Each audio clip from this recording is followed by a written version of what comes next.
Quero saudar os irmãos com a paz do Senhor Jesus Cristo, amém? Quero agradecer de todo o coração ao pastor Jeremias pelo convite para estar aqui no CPL, outra vez estar na 8ª igreja e participar com os irmãos desse momento de aprendizado. Já fomos muito edificados pelo que vimos aqui, tivemos uma demonstração prática do cumprimento da grande comissão que o Senhor Jesus deu à sua igreja, e também o prenúncio daquilo que está escrito de que ele haverá de reinar sobre todas as tribos, povos, línguas e nações. Nosso coração se alegra com testemunhos dessa natureza. Queira Deus continuar a usar a 8ª igreja e as igrejas aqui representadas pelos seus pastores e membros para levarmos o evangelho até os confins da terra e assim apressando a vinda do Senhor Jesus, como diz o apóstolo Pedro na sua 2ª carta. Queridos, o tema do encontro é a saúde emocional do líder. E eu gostaria de, nas duas oportunidades em que estarei falando, expor o que o apóstolo Paulo fala dos seus próprios sofrimentos na 2ª carta que ele escreve aos Coríntios. Hoje eu gostaria de ver capítulo 4, de 1 até 15, e amanhã de manhã, do verso 16 até o capítulo 5, o verso 10. Então, serão duas exposições dessa parte da 2ª carta de Paulo aos Coríntios, onde Paulo abre o seu coração e nos deixa ver os sofrimentos que ele enfrentava no ministério, assim nos dando condições de, nos mirando nele, aprendermos a tratar a nossa própria saúde emocional. Essa palavra ela vai ser dirigida mais especificamente a líderes, pastores, obreiros, mas sem dúvida nenhuma o que vai ser dito aqui também se aplica àquelas pessoas que servem a Deus em outra condição, aos membros da igreja em geral. Então, como já o pastor Jeremias pediu, esteja atento para que Deus fale ao seu coração. Vamos ler capítulo 4, do verso 1 até o verso 15. Pelo que, tendo esse ministério, segundo a misericórdia que nos foi feita, não desfalecemos. Pelo contrário, rejeitamos as coisas que por vergonhosas se ocultam, não andando com astúcia nem adulterando a palavra de Deus, antes nos recomendando a consciência de todo homem na presença de Deus pela manifestação da verdade. Mas se o nosso evangelho ainda está encoberto, é para os que se perdem que está encoberto, nos quais o Deus desse século cegou o entendimento dos incrédulos, para que lhes não resplandeça a luz do evangelho da glória de Cristo, o qual é a imagem de Deus. Porque não nos pregamos a nós mesmos, mas a Cristo Jesus como Senhor e a nós mesmos como vossos servos, por amor de Jesus. Porque Deus que disse, das trevas resplandecerá a luz, Ele mesmo resplandeceu em nosso coração para a iluminação do conhecimento da glória de Deus na face de Cristo. Temos, porém, esse tesouro em vasos de barro, para que a excelência do poder seja de Deus e não de nós.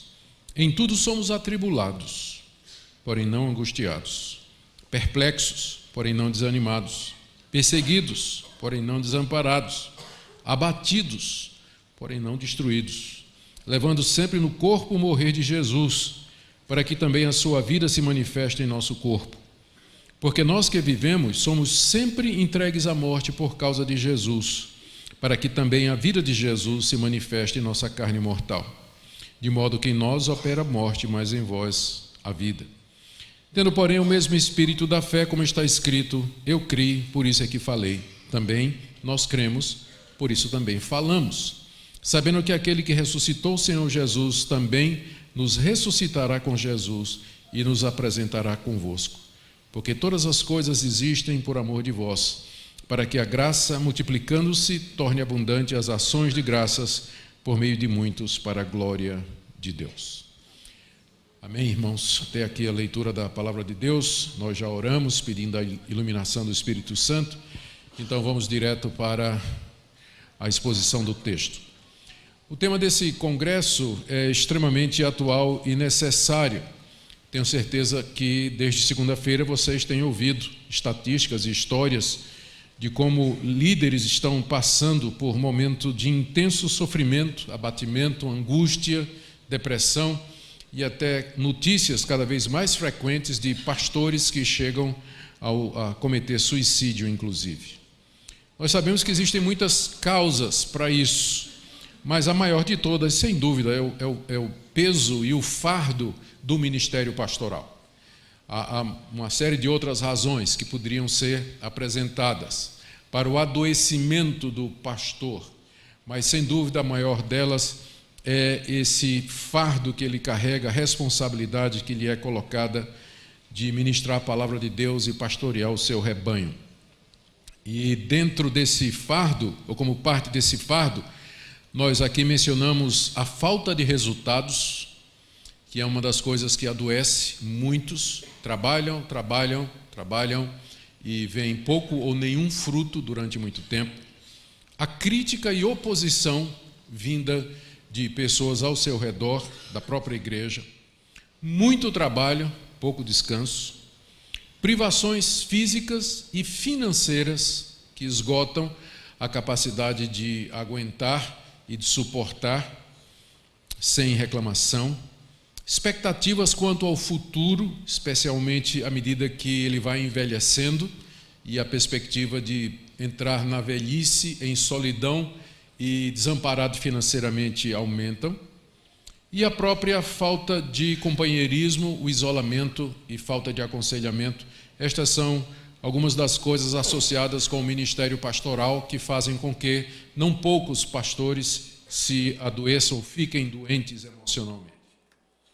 Meu objetivo com essas duas palestras, que terei, essas duas exposições bíblicas, é, a partir das experiências de Paulo no ministério, narradas de maneira muito pessoal e aberta aqui em 2 Coríntios, trazer alguns princípios, algumas orientações de natureza teológica para todos nós. Boa parte do adoecimento tem a ver com o nosso entendimento do que é o ministério pastoral, de como Deus age através de nós e das expectativas. Então, eu sou pastor, então não vou falar como médico, não vou falar como psicólogo, muito menos, e nem como psiquiatra. A minha palavra vai ser palavra teológica, procurar entender, a partir das Escrituras, as razões do adoecimento emocional e de que maneira nós podemos viver e que atitudes devemos tomar para evitar que sejamos acometidos por esse mal. Agora, um pouquinho a respeito da carta. Um dos motivos que levou Paulo a escrever essa segunda carta aos Coríntios foi o fato de que ele vinha sendo atacado por falsos apóstolos e pregadores judaico-cristãos que o acusavam de uma série de coisas. Essa era uma constante na vida do apóstolo Paulo. Eis aqui o exemplo de um pastor que experimentou durante todo o seu ministério a cruz da perseguição, e a perseguição dos seus próprios patrícios, os judeus, e não poucas vezes de obreiros e pastores que andaram com ele durante algum tempo. Paulo era acusado pelos judeus, especialmente aqueles judeus que haviam se convertido, entre aspas, ao cristianismo, de ser um fracasso como pregador. Ele era acusado disso porque praticamente em toda cidade que ele chegava, ele saía de lá ou apedrejado, ou corrido, quando não chicoteado, às vezes preso e não poucas vezes ameaçado de morte.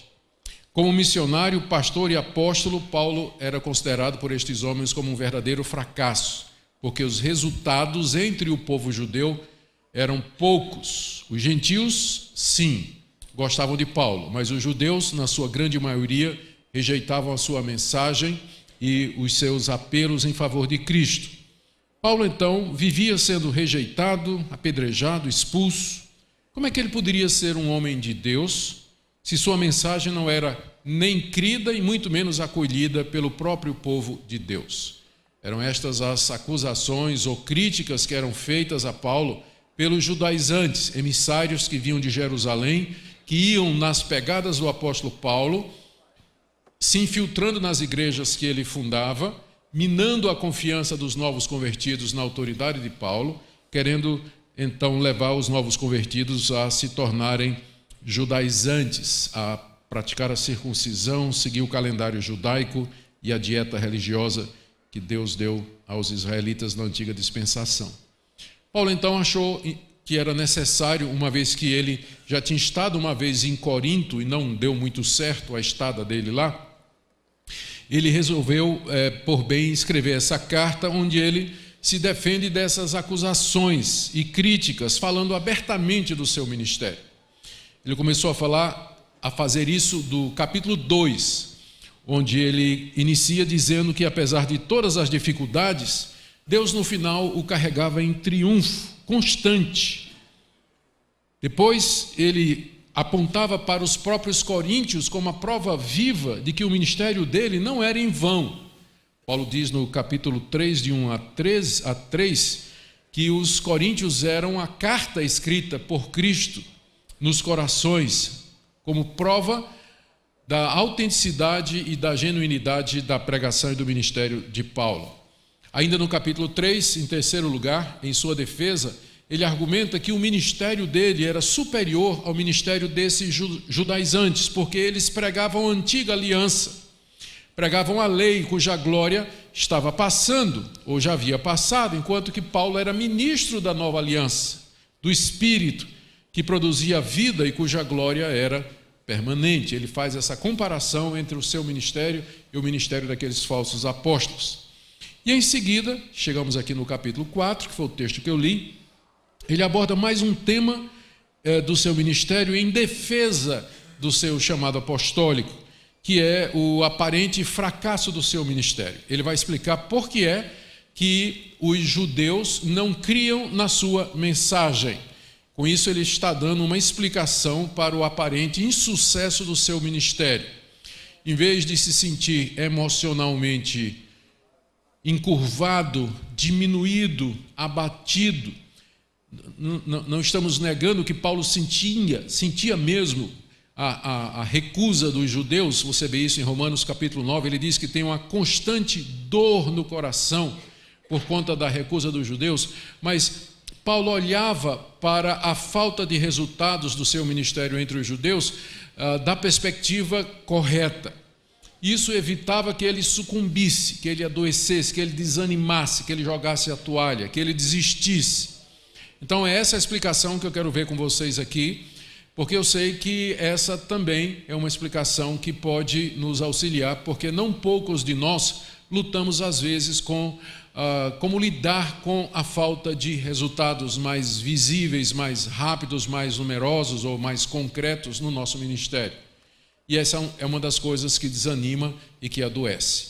Então vamos ver aqui como Paulo trata dessa questão. Ele vai fazer isso aqui de duas formas. Primeiro ele vai explicar por que os judeus não criam na pregação dele, e depois ele vai dizer a razão pela qual Deus permitia que ele passasse por todo esse tipo de sofrimento.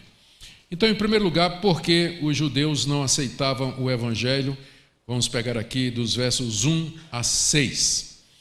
A crítica, como eu disse, era exatamente essa, que o próprio povo de Deus não escutava Paulo. Paulo já tinha dito no capítulo 3 que quando os judeus liam o Antigo Testamento, havia um véu sobre o rosto deles, de maneira que eles não conseguiam ver a Jesus Cristo. Ele diz aí no capítulo 3, no verso 13: não somos como Moisés, que punha véu sobre a face para que os filhos de Israel não atentassem na terminação do que se desvanecia. Paulo se refere ao fato de que quando Moisés desceu do Monte Sinai, tendo passado 40 dias na presença de Deus recebendo a lei, o rosto de Moisés brilhava. Então Moisés colocou um véu sobre o rosto para poder falar com os filhos de Israel. A primeira impressão que a gente tem, lendo aquele relato lá do Antigo Testamento, é que Moisés cobriu o rosto por causa do brilho que encandecia e iluminava as pessoas. Mas Paulo aqui explica que o motivo era outro. É que Moisés percebeu que o brilho todo dia diminuía um pouco. Então, para que o povo não atentasse que a glória estava desvanecendo, Moisés pôs um véu, para ocultar o fato de que a glória do Sinai era passageira. Era passageira. Paulo diz que aquele véu que estava no rosto de Moisés Era o mesmo véu que estava no coração dos judeus da sua época, quando todo dia, na sinagoga, eles liam o Antigo Testamento. Verso 14. Os sentidos deles se embotaram, pois até o dia de hoje, quando fazem a leitura da Antiga Aliança, na sinagoga, aos sábados, o mesmo véu permanece, não lhes sendo revelado que em Cristo é removido. Mas até hoje, quando é lido Moisés, o véu está posto sobre o coração deles. Primeira razão, então, Paulo já tinha apresentado. Os judeus não criam em Cristo porque aquele véu da desvanecência da antiga aliança, da glória da antiga aliança, estava no coração deles. E eles não podiam ver Jesus no Antigo Testamento. Eles olhavam para o Antigo Testamento e diziam: onde é que você está vendo Jesus aqui, Paulo? Está em Isaías 53, não estou vendo nada aqui. O profeta está falando dele mesmo. Está falando de outra pessoa. Não, mas e os sacrifícios? O que é que isso tem a ver com Messias? Messias sofredor? Isso é coisa de cristão, para nós não. O Messias é glorioso. Não tem nada a ver com esse negócio de sacrifício. Eles simplesmente não conseguiam ver Jesus no Antigo Testamento. E Paulo diz no verso 16 do capítulo 3 que quando um deles se converte ao Senhor, o véu é tirado. Então, a conversão resolvia esse problema. Uma vez tirado o véu, uma vez convertido, o véu era tirado, e agora o judeu podia olhar para o Antigo Testamento e dizer: agora eu estou vendo. Como o próprio Paulo, que perseguia os cristãos, e depois de Damasco, quando Cristo tirou o véu do rosto dele, ele agora podia olhar para as Escrituras de uma maneira diferente. Ele podia agora ver Cristo no Antigo Testamento. E Paulo conclui no verso 17 dizendo que o Senhor é Espírito, e onde está o Espírito do Senhor, aí há liberdade, que é um dos versículos mais mal interpretados de toda a Bíblia, né, que o pessoal usa para dizer que no culto a gente pode plantar bananeira, porque onde tem o Espírito do Senhor, aí tem liberdade.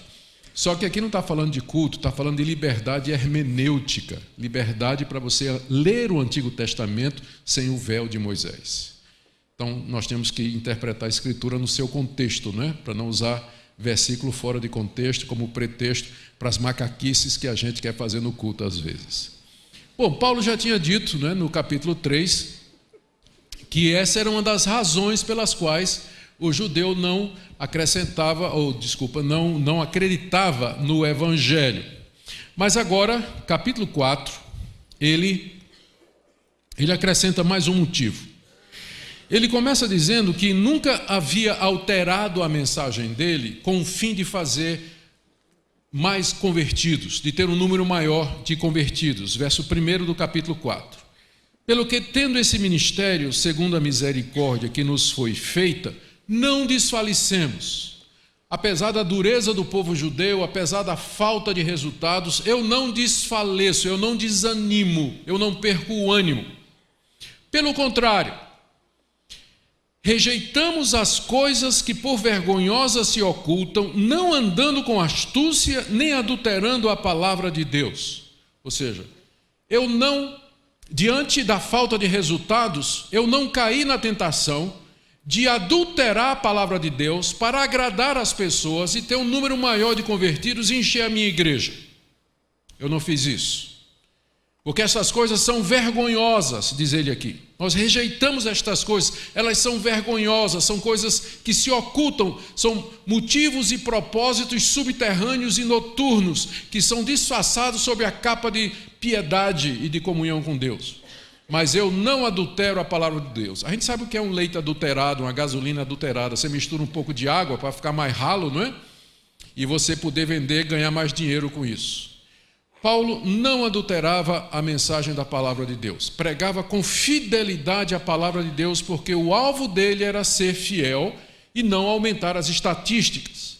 Então ele não foi pressionado, apesar da forte pressão emocional que a falta de resultados entre o seu povo certamente trazia, ele não caiu na armadilha que muitos caem, de tentar aliviar o sofrimento pela falta de resultados, adotando métodos ou estratégias que não têm qualquer fundamentação bíblica, com o objetivo de encher a igreja e aumentar e inflar estatísticas.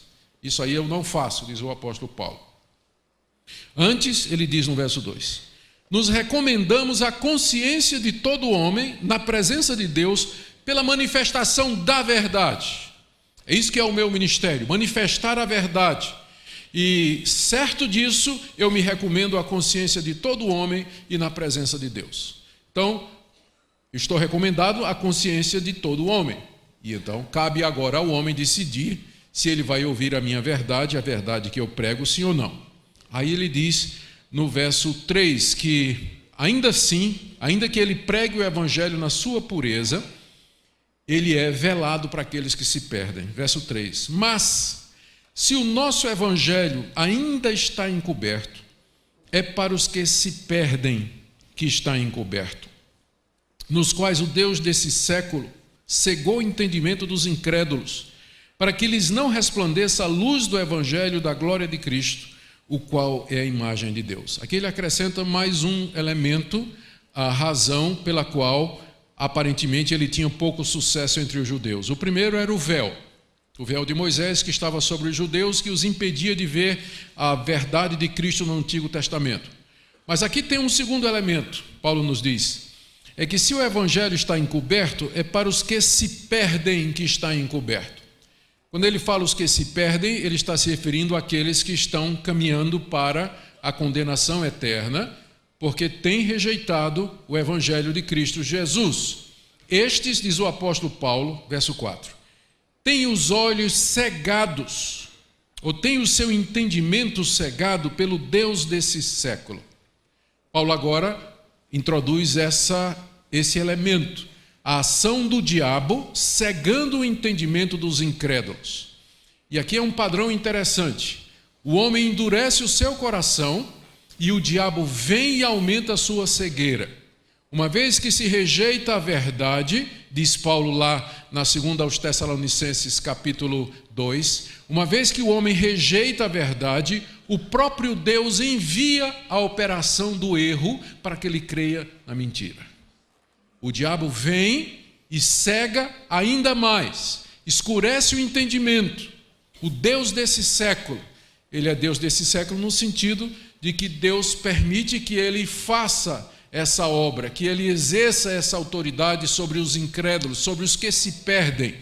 É claro que ele não pode fazer isso com aqueles que são de Deus, com aqueles que Deus amou, chamou irresistivelmente pela sua graça e pelo poder da palavra. Nos demais, o Deus deste século cega o entendimento. Para quê? Para que não resplandeça a luz do evangelho da glória de Cristo, o qual é a imagem de Deus.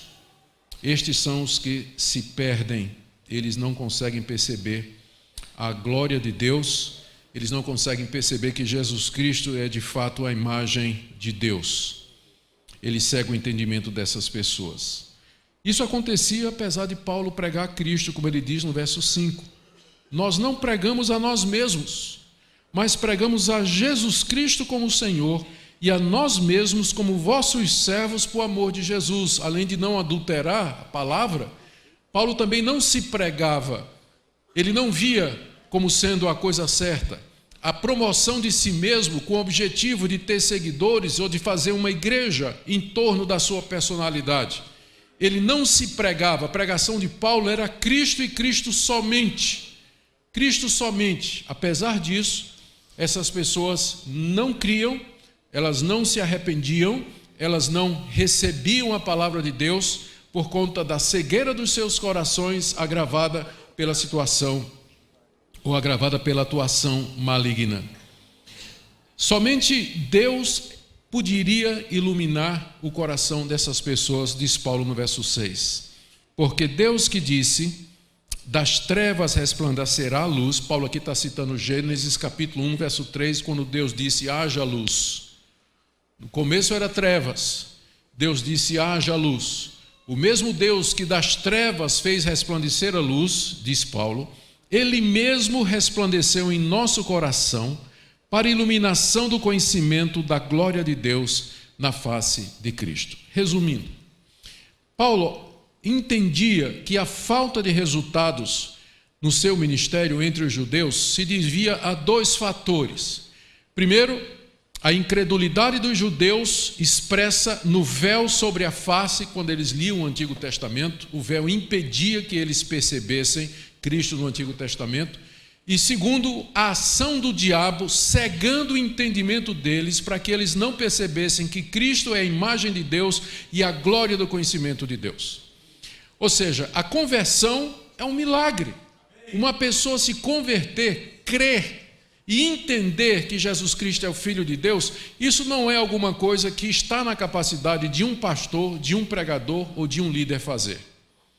Então, pastores adoecem e eles ficam deprimidos, eles ficam tristes e abatidos quando eles perdem de vista essa perspectiva. Você não pode converter ninguém.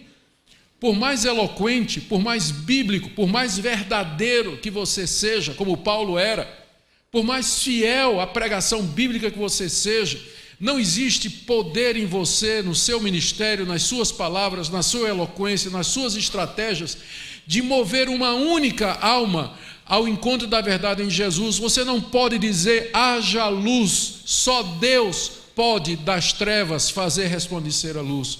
Por isso, todo obreiro, todo pastor e todo líder, para não adoecer emocionalmente, desistir e desanimar, ele deve viver em plena dependência de Deus. Ele deve saber que o chamado dele é pregar o evangelho puro, sem adulteração, não pregar a si mesmo, mas a Cristo como sendo o Senhor de todos. Se for falar de si, falar como servo de todos, para ser instrumento de Deus na vida de todos, e aguardar que Deus, na sua misericórdia, faça aquela palavra prosperar. Infelizmente, eu penso que boa parte desse sofrimento que pastores passam hoje é resultado da ação de um pastor presbiteriano do século passado chamado Charles Finney. Finney era um advogado que se converteu, teve uma experiência de conversão extraordinária e se sentiu chamado para o ministério pastoral. E Finney cedo desenvolveu uma tese. Ele não, embora a conversão dele tenha sido numa igreja de linha reformada, calvinista, ele cedo abandonou esses princípios da reforma, especialmente no que diz respeito à soteriologia, doutrina da salvação. E ele acreditava, ele tinha uma perspectiva semi-pelagiana sobre o arbítrio humano. Ele achava que o pecado não afetou tanto assim o arbítrio do homem, a ponto de que o homem estivesse completamente morto, incapaz de reagir a Deus. Ele achava que se uma pessoa, se você argumentasse corretamente com o pecador, mostrasse para ele a verdade do evangelho, dirimisse as dúvidas e usasse argumentos persuasivos, você podia raciocinar alguém à fé, você podia levar uma pessoa. Ele achava que a conversão era uma decisão puramente humana, que bastava que você mostrasse ao pecador as evidências, que você falasse do grande amor de Deus e da sua carência, e a pessoa então, por si mesma, ela poderia tomar uma decisão. Na época de Finney não tinha apelo, porque os pregadores, na grande maioria calvinistas, eles entendiam que a função deles era pregar o evangelho e o Espírito Santo haveria de agir nos corações conforme a sua soberania. E se alguém fosse tocado pelo Espírito Santo, posteriormente, então voltaria e perguntaria de que maneira poderia se tornar membro da igreja, ou ser um cristão, ou ser batizado. Mas o Finney achava que, uma vez que o homem é capaz de responder ao apelo do evangelho quando ele quiser, ele achava que era a função do pregador oferecer o evangelho às pessoas e forçar uma decisão, chamar as pessoas a tomar uma decisão ali e agora. Então Finney é o autor do famoso sistema de apelo, em que o pregador, depois de pregar o evangelho, pressiona os ouvintes a que tomem uma decisão ali e agora. O Finney até que era um pouco moderado, porque na verdade ele criou o que na época dele era chamado banco dos ansiosos. Quando ele acabava de pregar, ele dizia: então se você quer decidir agora aceitar Jesus, você vem e senta aqui nesse banco, que depois eu vou conversar com você depois do culto, né? Mas aí os discípulos de Finney foram mais além. E nós hoje sabemos dos abusos que são feitos nessa área. Que não é nem apelo, é apelação, não é? Você apela mesmo, né? Manda a pessoa que está ao lado chamar, trazer, arrastar, levanta a mão do outro, faz alguma coisa, né? Apela mesmo, dá uma chance para Jesus. Jesus está aqui chorando, esperando, de braços abertos, vai deixar ele lá no altar, venha e tal. A origem disso é Charles Finney, do século passado, porque antes disso não se fazia esse tipo de coisa. Qual o efeito disso? É que dá a impressão de que o resultado depende do pregador. Eu já me senti muito culpado nos meus primeiros anos da vida cristã. Eu era um arminiano semi-pelagiano como Charles Finney. E eu, quando pregava e que eu fazia apelo e ninguém levantava a mão, ninguém vinha para frente, eu ia para casa deprimido. Completamente deprimido, achando que foi um fracasso, mesmo que eu tenha pregado o Evangelho com toda a clareza, com toda a certeza, eu me sentia completamente desanimado. E várias vezes eu quis desistir. Porque a teologia é errada, ela produz esse tipo de coisa. Mas aqui Paulo está muito consciente, ele diz, as pessoas não se... Paulo diz, olha, eu sei que eu estou pregando o Evangelho, é o Evangelho puro, eu não adulterei o Evangelho, eu não prego a mim mesmo, eu prego a Cristo. Se essas pessoas se perdem, se essas pessoas... Aliás, no verso 3 ele diz, olha, se o nosso Evangelho ainda está encoberto, é para os que se perdem que está encoberto. Esse pessoal que está caminhando para a condenação pela sua própria incredulidade, cegados pelo diabo. E assim Paulo podia conviver com a falta de resultados no seu ministério, uma vez verificada a sua fidelidade no anúncio da mensagem. Eu não estou querendo aqui anestesiar pregadores negligentes, a consciência de pregadores negligentes, porque tem pregador que usa essa verdade para ir para o outro lado. Então, o fato de que a conversão é uma obra de Deus e que é Deus quem ilumina a mente e que não somos nós, não quer dizer então que eu vou pregar de qualquer jeito, de qualquer maneira, sem oração, sem esforço, sem paixão e sem dedicação. Não quer dizer isso. Quer dizer que eu vou pregar com esforço, com dedicação, com paixão, tendo estudado, tendo me preparado, mas totalmente dependente de Deus para o resultado final. É isso que nós aprendemos aqui. Quando o pastor não entende isso, ele acha que é dever dele produzir conversões e resultados, ele adoece. Porque nem sempre acontece. Nem sempre acontece. Aqui me lembra uma história muito conhecida do famoso Charles Spurgeon, um pregador batista, reformado. Todo ano ele batizava 100, 200, a igreja dele tinha 5, 6 mil pessoas lá em Londres, era o tabernáculo metropolitano. Todo ano ele batizava 200, 300 pessoas. E ele não fazia apelo. Ele pregava no domingo e ele dizia, né, que se alguém fosse tocado pelo Espírito de Deus com aquela pregação, que o procurasse durante a semana. E aí, na segunda-feira, tinha fila enorme de gente para o gabinete do Spurgeon, né, para conversar com ele. Spurgeon morreu. E aí os diáconos da igreja elegeram um outro pastor que era adepto das ideias do Finney. A essa altura via Moody, Dwight Lyman Moody. E aí, no primeiro sermão, o cidadão fez apelo no final. Aí foi uma revolução na igreja, né? Foi uma revolução. Os diáconos tiveram uma reunião com ele. E aí os diáconos disseram, olha, aqui nós não temos esse costume. Aí o pastor respondeu assim, eu acredito que a gente tem que bater no ferro enquanto o ferro ainda está quente. Aí um diácono antigo se levantou e disse, pastor, se Spurgeon estivesse aqui, ele diria para o senhor o seguinte, se o ferro foi aquecido pelo Espírito Santo, estaria quente até na segunda-feira seguinte. Amém? Pois é. Então, temos que apelar, temos que chamar e que convidar? Sim. Eu estou falando contra a apelação. Eu estou falando contra esses exageros que partem do pressuposto que se você fizer o convite da maneira certa, geralmente tem aquela música, né, no pano de fundo. Eu sei como é, às vezes vou pregar numa igreja e quando o pessoal da banda sente que eu estou chegando no final, já começa a tocar aquele pano de fundo esperando o apelo, né? Eu digo, não, pai, não para com isso, eu não vou fazer apelo não. E os caras lá tocando, né, aquela música, preparando o ambiente, né?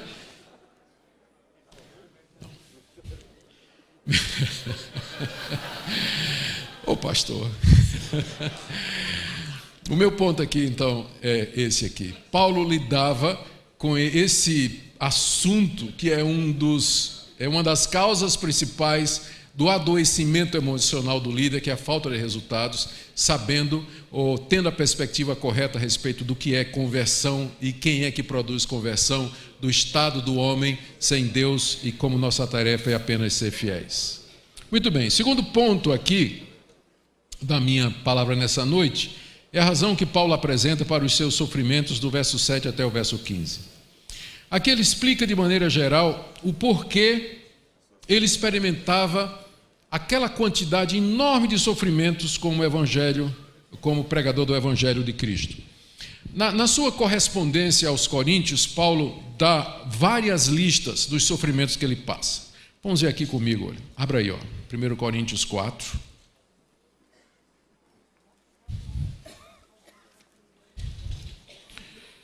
Primeiro Coríntios 4, a partir do verso 11, Paulo diz assim: até a presente hora sofremos fome e sede e nudez, somos esbofeteados e não temos morada certa, e nos afadigamos trabalhando com as nossas próprias mãos. Quando somos injuriados, bendizemos, quando perseguidos, suportamos, quando caluniados, procuramos conciliação. Até agora temos chegado a ser considerados lixo do mundo, escória de todos. Imagine o que esse tipo de atitude de pessoas para com ele não produziam na saúde emocional de Paulo. Saber que tinha gente que o considerava como escória, como lixo desse mundo, gente que o injuriava, gente que o esbofeteava, os sofrimentos que ele passava. Ele menciona aqui fome, sede, nudez. Vamos falar de saúde emocional, de um pastor que não tem o que comer, não tem onde morar e não tem o que vestir, e que é criticado como lixo e como escória. Então, estamos falando de um homem que sabe o que é viver isso aqui. Aqui na segunda carta, voltando para a segunda carta, nós temos a lista que eu li, mas eu quero ler outra de Paulo, no capítulo 6, do verso 4 até o verso 10. Em tudo nos recomendamos a nós mesmos como ministro de Deus, na muita paciência, nas aflições, nas privações, nas angústias, nos açoites, nas prisões, nos tumultos, nos trabalhos, nas vigílias, nos jejuns, na pureza, no saber, etc. Verso 8, por honra e por desonra, por infâmia e boa fama, como enganadores, sendo verdadeiros, como desconhecidos, entretanto bem conhecidos, como se estivessem morrendo e contudo eis que vivemos, como castigados, porém não mortos, entristecidos, mas sempre alegres, pobres, mas enriquecendo a muitos, nada tendo, mas possuindo tudo. Veja ainda no 2 aos Coríntios, capítulo 11, de 23 a 29. São ministro de Cristo, falo como fora de mim, eu ainda mais, em trabalhos muito mais em prisões, em açoites sem medida, em perigos de morte muitas vezes, 5 vezes recebi dos judeus uma quarentena de açoites menos 1, 3 vezes fui fustigado com varas, 1 vez apedrejado, em naufrágio 3 vezes, 1 noite e 1 dia passei na voragem do mar, em jornadas muitas vezes, em perigos de rios, em perigo de salteadores, em perigo entre patrícios, em perigo entre gentios, em perigo na cidade, em perigo no deserto, em perigos no mar, em perigo entre falsos irmãos, em trabalhos e fadigas, em vigílias muitas vezes, em fome e nudez, em jejuns muitas vezes, em frio e nudez, além das coisas exteriores, ao que pesa sobre mim diariamente a preocupação com todas as igrejas. Quem enfraquece, que também eu não enfraqueça, quem se escandaliza, que eu não me inflame. E veja ainda no capítulo 12, de 7 a 8, para que não me ensoberbecesse com a grandeza das revelações, foi-me posto um espinho na carne, um mensageiro de Satanás, para me esbofetear, a fim de que não me exalte. Por causa disso, 3 vezes pedi ao Senhor que o afastasse de mim. Então ele me disse: a minha graça te basta, porque o poder se aperfeiçoa na fraqueza. De boa vontade, pois, mais me gloriarei nas fraquezas, para que sobre mim repouse o poder de Cristo. Pelo que sinto prazer nas fraquezas, injúrias, necessidades, perseguições, angústias por amor de Cristo, porque quando sou fraco, então é que sou forte. Aqui está o catálogo de sofrimentos que esse homem experimentava por pregar o Evangelho de Cristo com fidelidade aos seus patrícios judeus e às outras nações, os gentios. Quando nós lemos esses catálogos de perseguição do apóstolo Paulo, nós ficamos extremamente envergonhados. Nós estamos aqui reunidos para falar da nossa saúde emocional. E alguns de nós acham que está doente emocionalmente porque está sofrendo uma leve depressão, ou porque está passando por um breve momento de desânimo, ou porque está um pouquinho angustiado financeiramente, ou porque está se sentindo um pouco doente fisicamente. E eu creio que nós devíamos nos sentir envergonhados quando nós comparamos os nossos distúrbios emocionais com o catálogo de sofrimento desse homem aqui.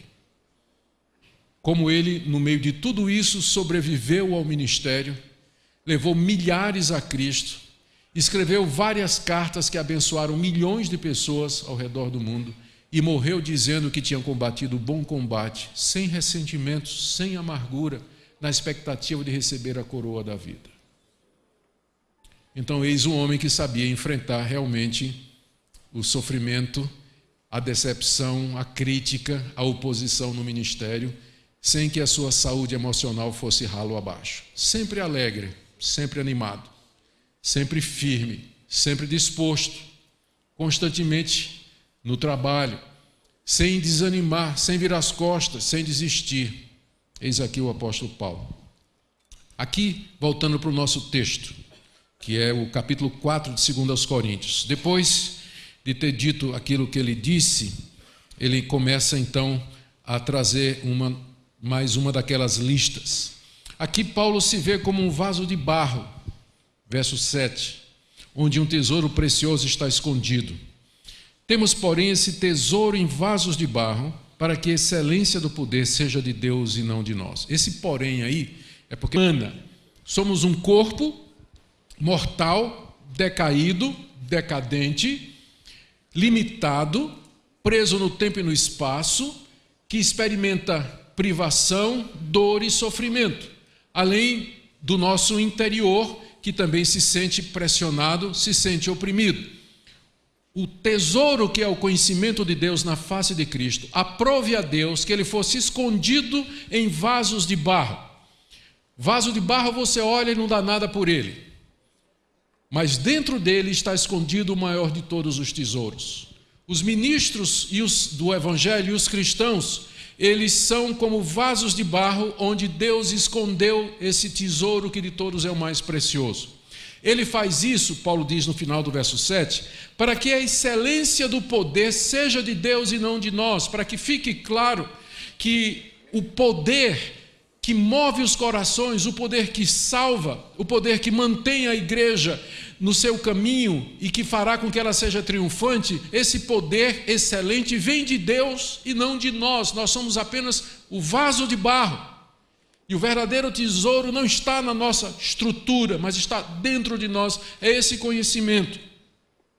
Para que esse conhecimento se manifeste, Deus tem que quebrar o vaso, para que a constante quebradeira, Deus o mantinha vivo. Veja como ele diz.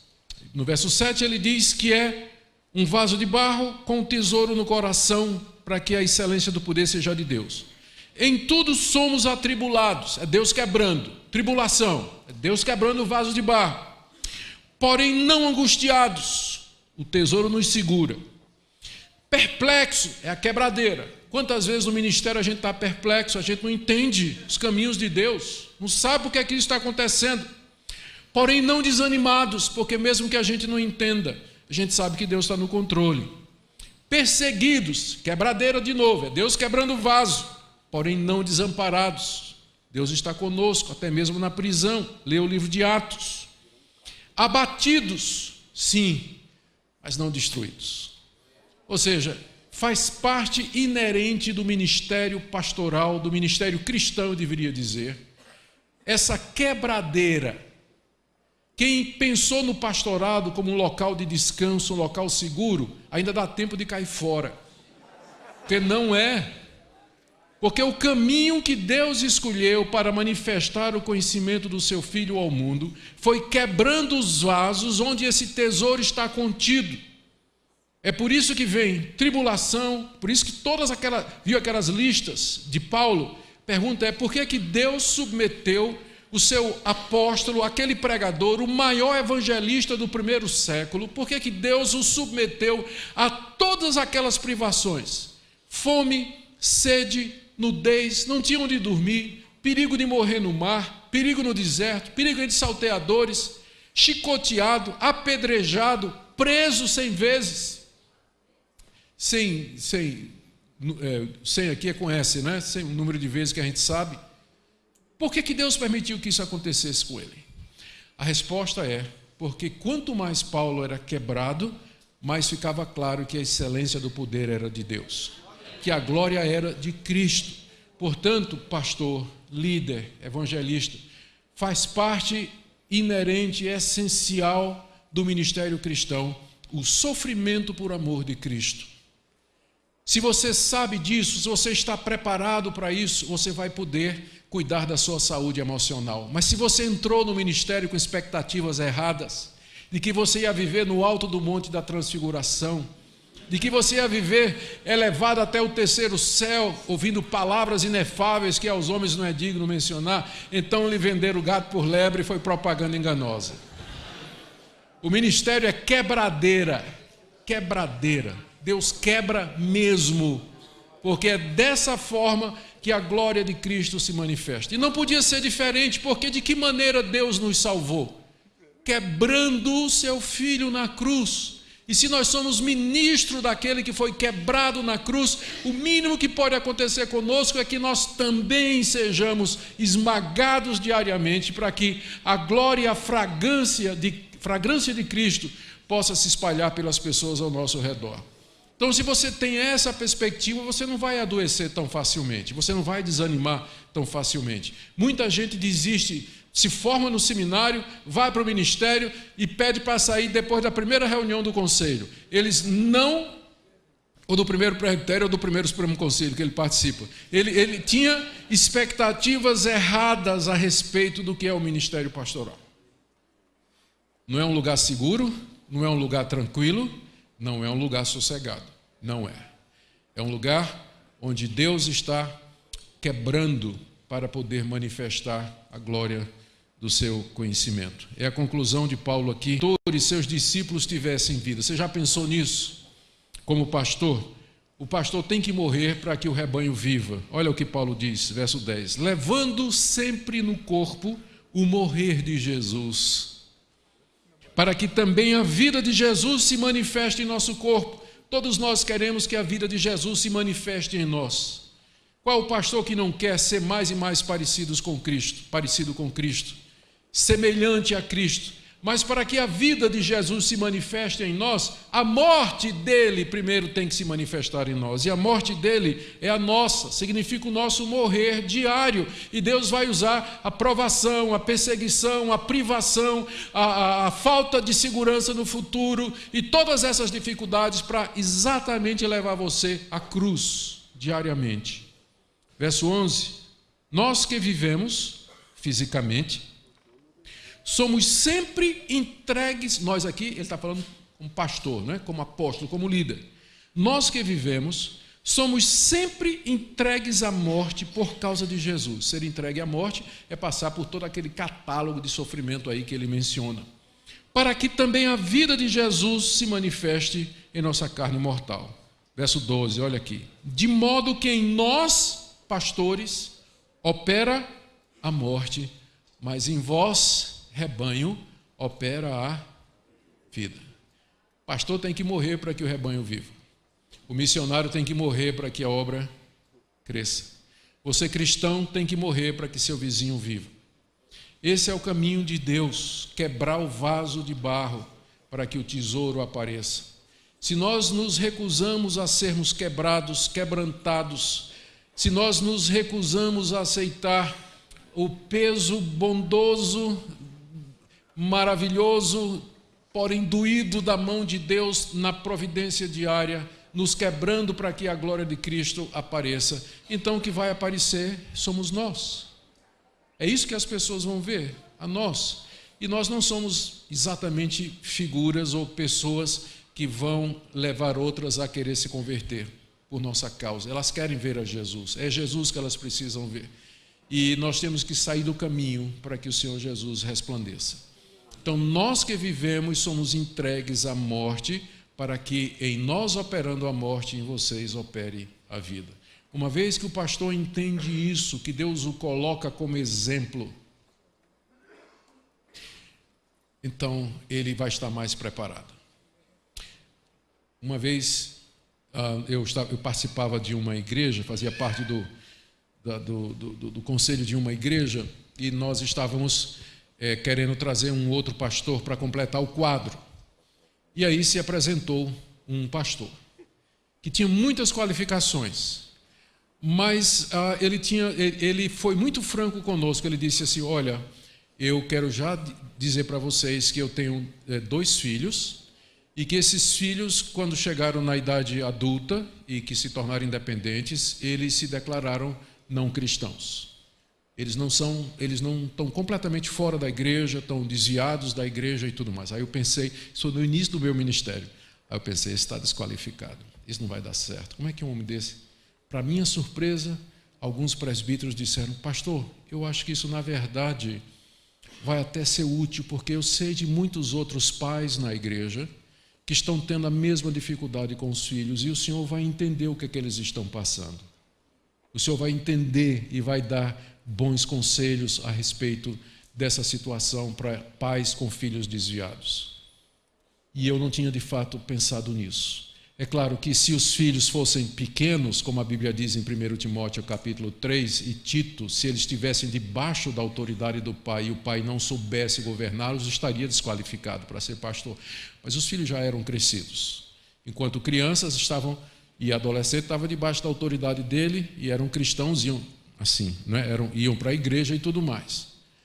Mas naquela hora eu pensei, como Deus às vezes coloca o pastor como modelo de sofrimento e angústia e dificuldade para poder ajudar as pessoas. Em nós opera a vida, mas em vocês opera a morte. Se o pastor ele está consciente disso, ele vai enfrentar com mais tranquilidade a depressão, o desânimo, a angústia, a aflição e todos esses sintomas de alguma doença espiritual. Aqui, o que é que sustentava Paulo em meio dos sofrimentos? Ele diz aqui no verso 13 que era a sua fé. Tendo, porém, ou seja, apesar dessa quebradeira, dessa morte, nós temos o mesmo espírito de fé, como está escrito. Eu criei, por isso falei. Ele está citando o Salmo 116, verso 10. Ele diz: também nós cremos, por isso também falamos. Por que você continua, Paulo? Por que você continua falando apesar disso tudo? Diz: é porque eu criei. Eu criei, por isso falei. E o que é que você creu, Paulo? Verso 14. Eu creio que aquele que ressuscitou o Senhor Jesus também nos ressuscitará com ele e nos apresentará convosco. Eu creio na ressurreição dos mortos. Eu creio que os sofrimentos aqui são passageiros. Eu creio que tudo isso aqui é temporário. Eu creio que Deus, depois de nos fazer passar por esse sofrimento e por essa dor, Ele vai nos ressuscitar com Jesus Cristo e vai nos apresentar diante dEle. Eu creio, por isso que eu falo no meio de toda essa tribulação, por isso que eu não calo, por isso que eu não desisto. Eu tenho esse mesmo espírito de fé do salmista do Salmo 116, porque eu creio na ressurreição dos mortos. Ele termina dizendo: porque todas as coisas existem por amor de vós. Ou seja, tudo isso que acontece é por amor do rebanho, é por amor de vocês, para que a graça de Deus, multiplicando-se através das pessoas que sejam alcançadas, torne abundante as ações de graças por meio de muitos para a glória de Deus. Paulo aqui está jogando com a palavra graça. Ele está dizendo que quanto mais gente for alcançada pela graça de Deus, mais ações de graças serão dadas a Deus para a glória dele, e essa é a finalidade do ministério dele, que Deus receba toda a glória através da pregação dele, fiel, mesmo no meio de toda perseguição, de toda dificuldade. Eu quero concluir aqui, primeiro, com uma palavra para os colegas que estão sofrendo e que estão abalados pela aparente falta de resultado dos seus labores. Lembre, meu irmão, que o milagre é que a conversão é de fato um milagre, o maior de todos, e que o homem no seu estado natural, ele é incrédulo e além disso, ele está absolutamente cegado pelo diabo. Lembre que somente Deus pode iluminar o coração dos incrédulos. Portanto, ore mais por eles, ore mais pelo seu trabalho, ore mais pela sua pregação, descanse em Deus para que Deus faça a sua obra, que Ele ilumine quem Ele quiser, quando quiser e como Ele quiser. Lembre dos exemplos históricos de pastores e missionários que labutaram muitos anos em terrenos difíceis, em campos árduos, e que não viram o fruto do seu trabalho, mas a geração seguinte viu. Lembre que o resultado é de Deus, é Deus que dá. Nossa responsabilidade é pregar e ensinar fielmente, e de Deus é a conversão. Por isso, descanse o seu coração, examine seu coração, examine a sua vida, se você está sendo fiel, e uma vez consciente disso, deixe com Deus os resultados. Minha segunda palavra aqui é para aqueles irmãos que talvez estão tentados a recorrer a qualquer método que traga mais números e resultados. Eu sei que a pressão dos números é muito grande, a pressão do desempenho é muito grande. A igreja cobra, o presbitério cobra, a nossa consciência cobra, a mulher cobra também, todo mundo cobra, né? Por que a igreja está do mesmo tamanho, por que esse trabalho não vai para frente e tudo mais. Você está consciente de que você tem sido fiel, que você tem orado, que você tem pregado. Meu irmão, resista à tentação de adulterar a mensagem com o objetivo de ceder à pressão dos resultados. Seja fiel para ensinar aquilo que Deus revelou, e você no tempo certo haverá de colher o fruto, ou aqui ou na eternidade. E finalmente, para aqueles irmãos que estão aqui nessa noite, que estão sofrendo não somente pela falta de resultado, mas pelas dificuldades próprias e inerentes da vida ministerial. Queridos, esses sofrimentos fazem parte do ministério pastoral. Eles não vão passar. Não vão. Não adianta pedir para Deus, dizer assim: Deus, me dá um pastorado tranquilo, sem problemas, sem dificuldade, sem oposição, sem dor. Não adianta fazer esse tipo de oração. Eu já lhe asseguro que a resposta de Deus vai ser: não. Não vai. Não vou. Mas eu vou lhe dar graça para você suportar. Eu vou estar com você no meio destas dificuldades e dessas provações.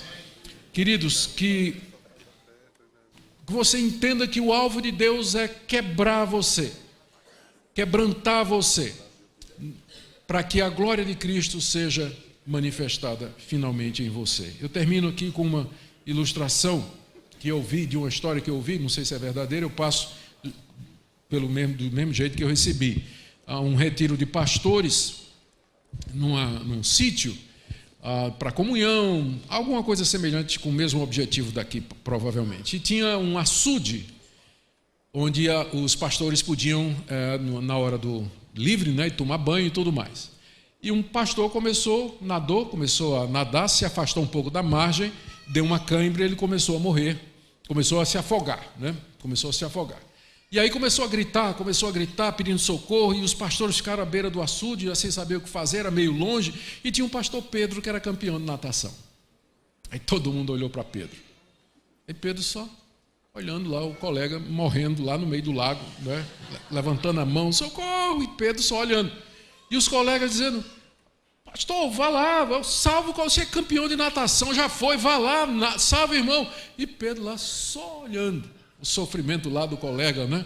Finalmente, quando o colega não aguentou mais e deu a última, né?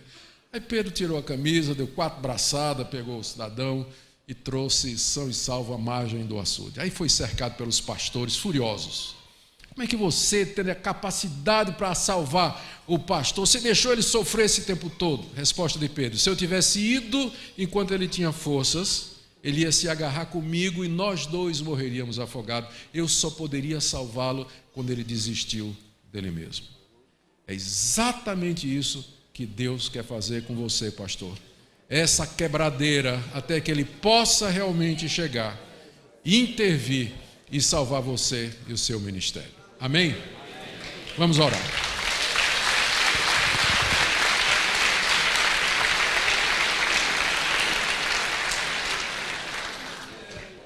Senhor Deus, nós queremos nessa noite, aqui como estamos, dizer que o Senhor é nosso Deus, que o Senhor pode nos quebrar, que o Senhor pode nos quebrar. Eu sei que vai doer, sabemos que vamos sofrer, mas sabemos que não tem outro meio através do qual a glória de Cristo brilha em nós.